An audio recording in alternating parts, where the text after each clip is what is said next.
Here we go then. Joe Timmsiola continues Season 3 today with his new team Cofidis. So make sure you go back and watch the previous one if you missed it. We started our season reasonably well with a standout second place on Stage 3 in Andalusia. A race that was absolutely dominated by Isaac Del Toro. He beat us on that stage as well. Maybe that's another rivalry already forming in this series. But today is a very exciting episode because we make our Cobble Classic debut at Kerner Brussels Kerner. And remember, Joe Timmsiola wants to win every monument and every Grand Tour in his career, so we need to win Paris-Roubaix and Tour of Flanders one day. I feel like that's looking very difficult with our current attributes. We can still dream though. So let's not mess around, let's get into it. Not too many cobbles or hills today, it's a largely flat race, and Mathieu van der Poel, the cobble king himself, is here. We start alongside the likes of Ollie Knight and Enquiries for the first time, and everyone really in our team predicted to have a -1 race day with -2 degrees and rain coming. So you know what, for the first time in our career, we're going to use a willpower bonus to hopefully give us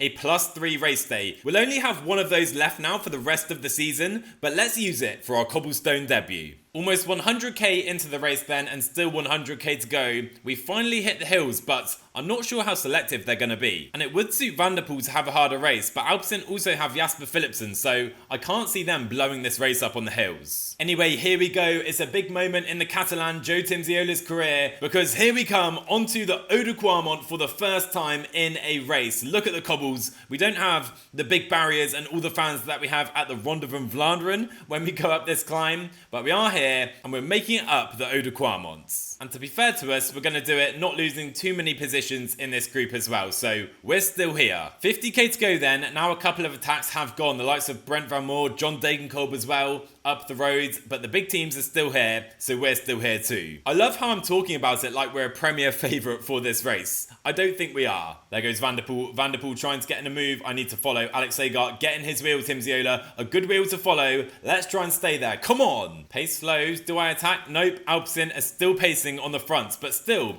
only 30 riders have made this front splits. So with our 58 sprint, here's Joe Timmsiola absolutely frauding his way to the front of Kerner Brussels Kerner. It's going to be a sprint royale, and we're going to try and compete.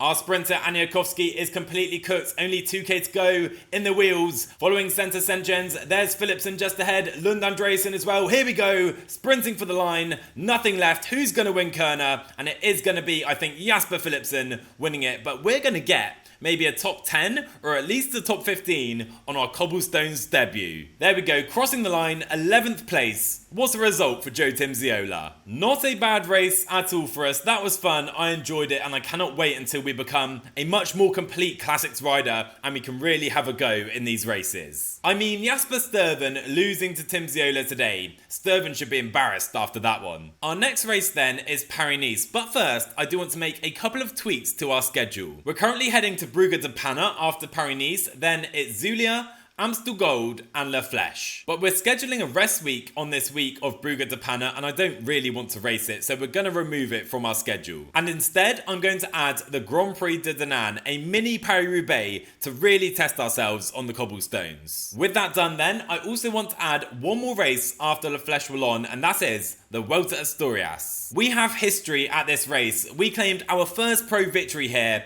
and came second overall in 2025. And I reckon we can win this race this time around, so it's added to the calendar as well. Anyway, moving on to our big early season objective, guys. It's Paris-Nice. Making our debut at the race, it was a Vingegaard, Roglic, Lipovic podium last year. Okay, we're in good company. The first 3 days are all about survival for us without losing time in the GC, and then we hit the stage 4 time trial. I'm not looking forward to that one, but I am very much looking forward to the final 4 days of the race. Climbing galore, opportunities for us in the breakaway, or even, who knows, in the GC. But no aliens at Paris-Nice this year, which means no Pogacar, no Vingegaard and no Remco Evenepoel. Instead, we have the likes of Jürgen Nordhagen. Primoz Roglic is here, and I know Ineos have an amazing duo in the form of Rodriguez and Jorgensen. What a duo that is. Maybe our rivals Europe car could do well with Kevin Volkeland, but also Paul Seixas is here. And this man is in pretty elite form right now. He's just beaten Tadej Pogacar and Remco Evenepoel at Strade Bianchi. Okay, Paul Paul Seychelles has arrived. A good team around us here with Simon Carr and Emmanuel Bookman. Anyway, like I said,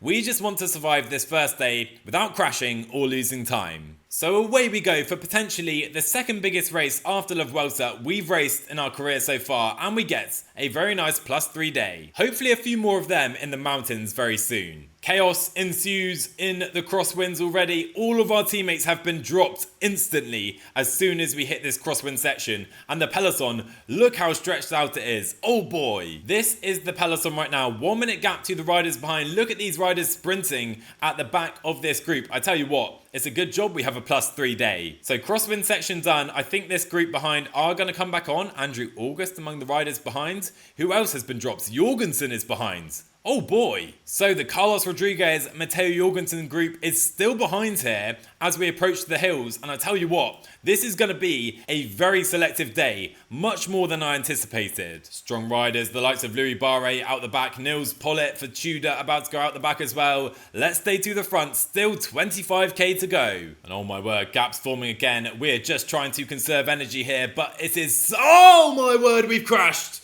Oh my word, we've crashed. I don't believe it. What a race we were riding there, and we crash. What horrible timing. You cannot be serious. We were riding perfectly. We're now relaying behind, 1 minute 20 behind, and that's surely our GC over unless we can miraculously get back to the fronts. I do not believe it. But it's not going to happen, of course. 4k to go. We're not going to get back in. What a cruel way to lose our GC. We crossed the line over 1 minute 30 down. I cannot believe what has just happened. Ay, you can't get more unlucky than that. We rode that stage perfectly until 20k to go where Joe Timmsiola crashed. There were only 21 riders in the first time split. An uber selective day here at Paris-Nice. We were there. Would have been such a great start to our GC. We've been preparing for this race. Our big objective in the early season. Cycling can be cruel sometimes. I mean, we're still ahead of the likes of Primoz Roglic, who was caught behind. Also Carlos Rodriguez for Ineos. Some really good GC names we're still ahead of, despite the crash. But anyway, Mads Pedersen goes into the yellow jersey. And only a short crosswind section here on stage 2. Let's see if it causes a similar level of carnage here. So the big winners in the GC yesterday, only a couple of GC riders really making that front group. Skjelmos, Derek G, Paul Seychelles, and of course, Jürgen Nordhagen as well. So then crosswinds about to start again. These guys at the back are going to be in trouble. Our teammates kind of at the midpoint of the peloton, or just behind that even. We're of course in a much better position at the front. They really need to learn how to ride in the crosswinds like Joe Timmsiola. But today, no gaps really coming of the crosswinds. It's still a full peloton. So 4k to go. We're not going to get involved in the sprint today. I'm following Paul Seychelles. Well, we couldn't get involved if we tried. We only have 58 sprints, but I'm on the wheel here of Paul Seychelles. Who's going to win today? I reckon Mads Pedersen again. It's Brennan v Pedersen. Mads Pedersen coming through again, and Mads Pedersen, I correctly predicted, wins 2 stages in a row at Paris-Nice. And no GC changes today. It means we're straight on to stage 3. No crosswinds here, but we do have a hilly finale, a punchy finale. Apparently, Paul Magnier is the favourite, but I reckon again, Mads Pedersen surely is the rider to beat. And they call it the race to the sun for a reason. I mean, look at this horrible weather here in northern France. But you might be asking, why don't I now drop out of GC so we can make sure we go in the breakaways in the mountains? Well, unbelievably, despite that crash, we're actually still in a decent place in the GC because most of the riders ahead of us are not climbers, they're sprinters. So instead, I'll try and stay to the front and reassess after the time trial. So the climbs today really aren't too tricky, they're not that steep, but I do see one potential opportunity for us to attack. The penultimate climb into the descents, maybe that's where we can go and potentially hold on for the victory. And again, chaos, there's crashes, there's splits behinds, but Timmsiola doing a good job, staying in a good position with just over 10k to go. And is there a slowing in this group? Is there a chance for us to go? Maybe we have to try. Nope, we're not going to do it. Let's settle in and make sure we finish in the group. Paul Magnier is here. I'm going to take his wheel with 1k to go. We're in a good position, but of course we have no red left, nothing left to sprint. It's Magnier, it's Pedersen. Who's going to win it on the line up the road? It's Pedersen versus Wout van Aert, but Mads Pedersen. It's a Mads Pedersen hat-trick here at Paris-Nice. And again, we've done well to finish in the front split here because potential GC riders losing time again. Santi Petrago among them. Carlos Rodriguez again losing time, and also again down here, all the way outside the top 100, Primoz Roglic. To be fair, at 37, he's maybe on the decline a little bit. And if we didn't crash painfully on that first stage, we'll be in the top 15 right now in the GC. Instead, we're 26th at 2 minutes 16. And that would have really helped us ahead of this stage right here, the time trial. We know we're going to lose heaps of time. The question is, just how much are we going to lose? And also, can anyone beat Mads Pedersen? Is he going to make it 4 out of 4 here? That would be unbelievable. And thankfully today, we do receive a good race day condition, a +2. Now we can at least fight in this time trial. So first split coming up, where are we? 45 seconds down, that's okay. I'm going for a big negative split here because we do have a little kicker to the line. I want to make sure we have some red there. Anyway, into the final kilometre, we'll now go up to 95 right now, 99 to the line. Timmsiola pushing it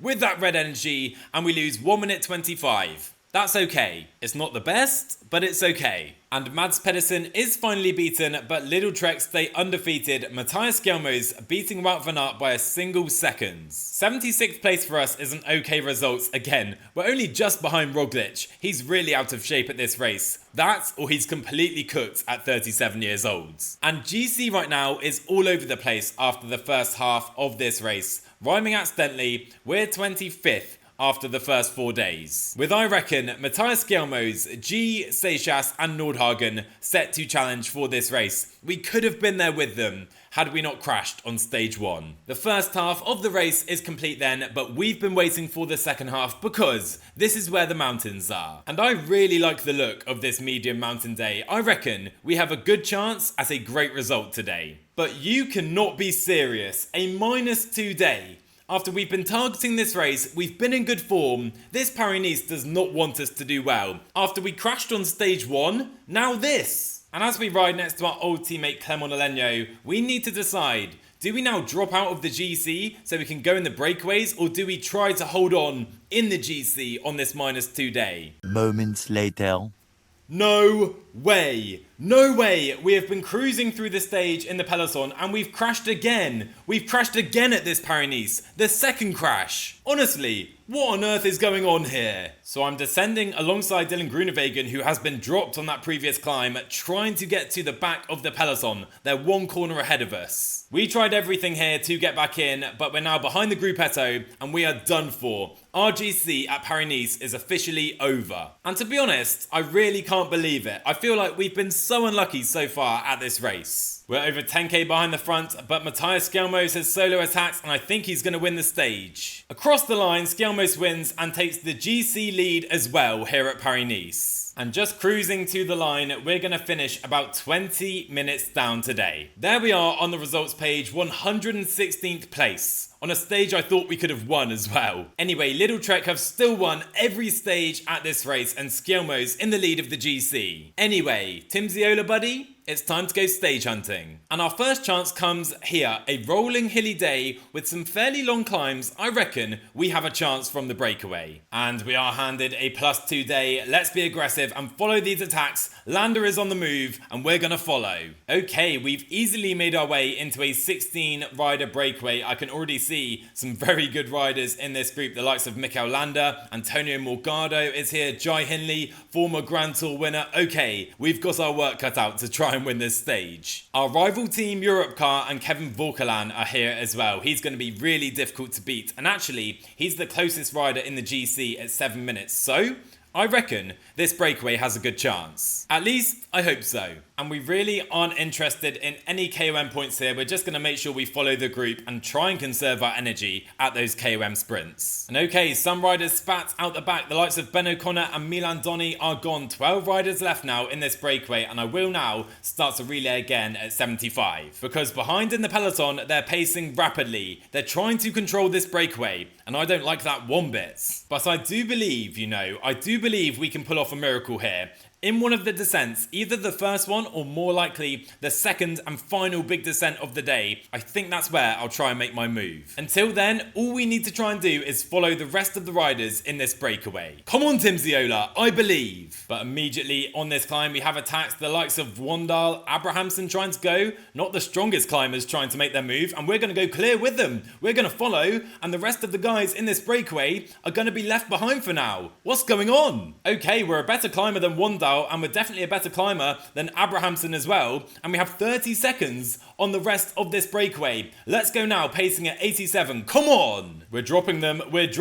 Abrahamson and Wandal give us the perfect lead out, and we're now at the front here on stage 6 of Paris-Nice. Is this our day for redemption after a truly unlucky race so far? Well, right now we have 50 seconds on 10 riders now in the breakaway. We have a massive head start on this climb. Come on, Timmsiola. So it's no longer about attacking in this descent, it's about holding on to our lead. We have over 1 minute as we crest this climb, and we're pretty cooked right now, but we can recover somewhat in this descent. Could this be the best win of our career so far? There's 6 riders behind, Morgado, Herzog and the like. Vorkalan is there as well, and we've extended our lead on them in this descent. We now have energy, but still 17k to go. Come on, Timmsiola, you can do this. Oh, my heart is racing, guys. The gap is coming down, 45 seconds, but only 10k to go. We do have a little kicker as well. False flat right now. Oh my word. Could this be heartbreak? Using the gel up to 85. In fact, let's go try and go 87 now on this little climb to hold them off. They're coming behind. I don't believe it. Max Poole has attacked. He's only 20 seconds behind us now. Let's go 87. Little descent to recover. Come on. 4k to go.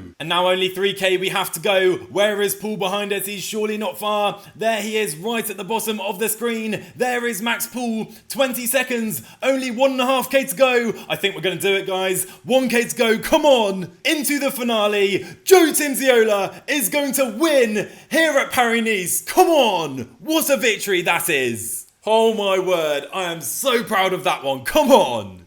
A victory for the ages for Joe Timmsiola. We hold off the likes of Schmid, Morgado, Max Poole was close. There was Vorkalan and Herzog in that breakaway too. We beat all of them to win a stage here at Paris-Nice. And after we've been so unlucky in the first 5 stages, I feel like we deserve that. If you keep knocking on the door, eventually it will open, guys. As we bank 22 points from our manager for winning that one. Now, yes, of course we won a stage at La Vuelta last season, but to me, that Paris-Nice victory was the best of our career so far. Maybe not as famous as that win at home in Barcelona at La Vuelta, but to me, that was our best ride so far. And with 1 victory now on the season, we're now officially underway with Cofidis. Let's go. I'm absolutely buzzing. And we can definitely ride with freedom now on the final 2 stages, but a really difficult mountaintop finish to the Col de Turini today. Primoz Roglic himself trying to bridge to the breakaway. We're going to try and follow that man into the breakaway for a second day in a row. Who knows, maybe we can go 2 for 2. Just imagine if we pull that off. Well, we have made the breakaway of the day. Roglic is here as well. And as we've seen already at this race, Roglic now at 37 years old is a little bit cooked. So I reckon we can try and beat him here on the Col de Turini. Ooh, but before the Turini begins, we have attacks. It's Rubio and Gaudu going. I'm going to play the card. We've won a stage here. We don't need to win again, but now we try and go. Scaroni follows us, and we've dropped 7 riders behind us in that breakaway. Come on, guys. Let's go. And as soon as I get to their wheel, they stop pacing. Okay. What are you guys doing? So now we're definitely going to play the card. We're just going to sit in this group, let the attackers go. If these guys want to win a stage, they're going to have to drag me there. There goes Roglic. O'Connor, if you want to win a stage, buddy, drag me up to those guys. So the race is all over the road here already on the foot of the Col de Turini. We're with O'Connor, Gaudu and Walker. The likes of Roglic and Rubio, they're up the roads. At the front, it's Max Poole and Ina Rubio. They're going to fight for this stage as we are now swept up by the peloton. Nordhagen and Skjelmo's next to each other. So sadly, we don't go 2 for 2. But I tell you what, only 45 seconds and the breakaway are going to be caught. We have a GC day on the cards here. It's going to be a blanket finish atop the Col de Turini, and actually Carlos Rodriguez and Matteo Jorgensen, a 1-2 for the Ineos Grenadiers. And with Scaroni, O'Connor and Rubio all from the breakaway, we're going to finish, I think, in 15th place. Not quite to be for us in the breakaway 2 days in a row, but it was to be finally for Ineos at Paris-Nice. Anyway, Skielmos now absolutely dominating the GC over 1 minute ahead of Pro Cyclist. Anyway, one more chance for either the GC guys to gain time or for us, a breakaway rider, to win another stage. It's the famous Nice stage, Col d'Ez on the final climb. I can't wait for this one. And you guys already know, we're going to hit the breakaway today. Lovely weather here in Nice, but sadly not lovely race day for Timmsiola, -1. I guess we've been partying too hard after our victory. And to be fair, can you blame us? Anyway, despite this -1, I would love to be in the breakaway today because I reckon it has a great chance on this stage. And it seems all of the breakaway guys have made this group. Gaudu is here, Roglic is here, Max Poole again, Kevin Vorkalan, and our teammate Delbov is actually the best placed rider in the GC. In this breakaway, he's 14th place. And this is why I love going in the breakaway on this stage, because the peloton are so far behind, 4 minutes 30. It's such a short stage, just over 100k in length, that the peloton can no way control a breakaway of 27 riders. And Delbov, I'm not quite sure how to say your name, so for now I'm going to call you Joris, which is his first name. But anyway, I want him to follow my wheel because he has a good sprint, and actually he can be an ally for us in the finale. Maybe I'll be kind enough to give him one of my specialist sprint leadouts, although I'm not sure he wants one of them. And you know what? The breakaways gap is going out so much that Delbov, Joris, has moved his way into the top 10 provisionally. The gap is 8 minute 30. It's still going out. Right now, he's virtually second place in the general classification. So we've won our stage. Look at us being selfless. We are working for Joris now behind. Can he maybe move up onto the podium of Paris-Nice? That would be unbelievable. 22k to go. We'll go straight there in about 20 kilometers time just before the finish. Now we hit Col d'Ez. It's very steep at the beginning. And there he goes. There goes Joris. He's on the attack. He's not only happy with trying to move up in the GC, he wants the stage victory as well. What a rider. The only issue is he may be pushing us out the back of this group. We're completely cooked in terms of red energy. Gaudu now trying to go clear. And all we can do right now is go 99, trying to get back to the front of this group. Some riders though are clear over the top of Col d'Ez. It's Gaudu, Scaroni, Plapp, Svestad, Barstang. They are caught though. They're caught and the group is still together over the top. Here we go. How on earth is this stage going to be decided then? Can we try and time an attack in this descent? It's our only hope. Oi, oi, oi. We have a gap forming. We have a gap forming in this group. That is not good for us. Let's try and keep this closed here. Oh no, some riders just going clear. So 5k to go. Have they gone? Have they gone right now? Let's attack into these corners to try and close this gap. If not us, Joris can maybe sprint. And look at us closing that gap in that corner. What a rider we are in the descents.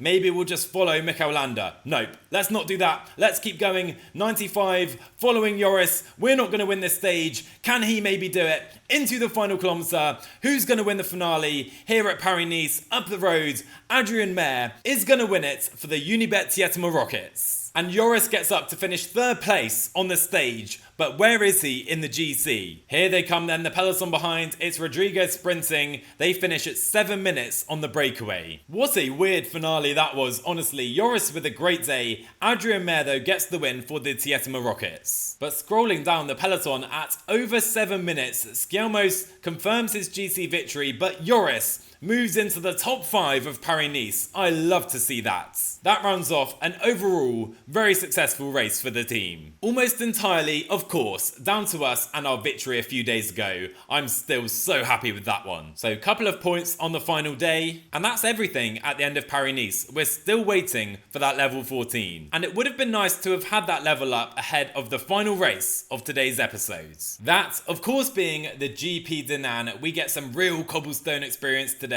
in northern France. I can't wait for this one. But we come here with zero expectations. We only want to see how we can handle the cobblestones. On the start line then, our manager has given us the role of baroudeur, so you know what? We're going to do exactly that. Attack to Joe Timmsiola into the breakaway. So 13 riders all in all make the breakaway. We're here too. Let's head to the cobblestones. The first sector of the race is here. Only a 2-star sector. Here we are. Timmsiola's first real experience in the French cobblestones. I love to see it. Here we go though, a 4-star sector, 3 kilometers in length as well. Look at our red getting absolutely cooked in this group right now. Come on Timmsiola, hold on to this breakaway. Aye, aye, aye, it is close. We're being pushed to the brink, but we do survive that sector, just about holding the wheels ahead of us. Look at Joe Timmsiola absolutely dancing over the cobblestones. This man was built to win Paris-Roubaix. 66 cobble says otherwise? I reckon we can get there one day. And you know what? We've done well in this breakaway, but just behind us, Damien Touzé, our teammate, has caught us. There he is. He has joined us on a +3 day, one of the maybe favourites for this race. Let's now relay in this group for him. Well, to be honest, I think we're about to go out the back. I also think we're about to be caught by the peloton. We're trying to protect Touzé in this group as this breakaway now comes apart and we're swept up